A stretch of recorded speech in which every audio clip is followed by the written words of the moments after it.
एक दिन उसके आश्रम में दुर्वासा ऋषि पधारे।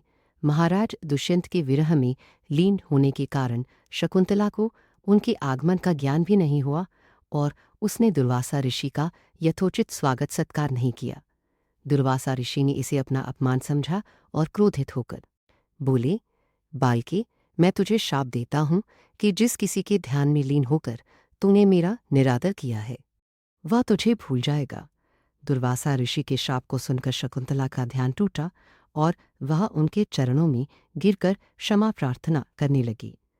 शकुंतला की क्षमा प्रार्थना से द्रवित होकर दुर्वासा ऋषि ने कहा, अच्छा, यदि तेरे पास उसका कोई प्रेम चिन्ह होगा तो उस चिन्ह को देख उसे तेरी स्मृति हो आएगी। महाराज दुष्यंत के सहवास से शकुंतला गर्भवती हो गई थी। कुछ काल पश्चात कण्व ऋषि तीर्थयात्रा से लौटे। तब शकुंतला ने उन्हें महाराज दुष्यंत के साथ अपने गंधर्व विवाह के विषय में बताया।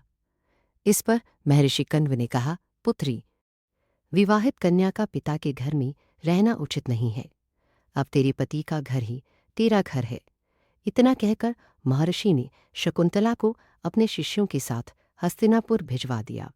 मार्ग में एक सरोवर में आचमन करते समय महाराज दुष्यंत की दी हुई शकुंतला की अंगूठी, जो कि प्रेम चिन्ह थी, सरोवर में ही गिर गई। उस अंगूठी को एक मछली निगल गई है।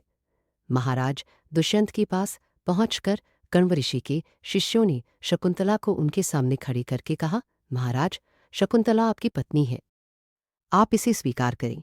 महाराज तो दुर्वासा ऋषि के शाप के कारण शकुंतला को विस्मृत कर चुके थे, अतः उन्होंने शकुंतला को स्वीकार नहीं किया और उस पर कोल्टा होने का लांछन लगाने लगे। शकुंतला का अपमान होते ही आकाश में जोरों की बिजली कड़क उठी और सब लाका सुनारिय के सामने उसकी माता मेनका उसे उठा ले गई, जिस मछली ने शकुंतला की अंगूठी को निगल लिया था।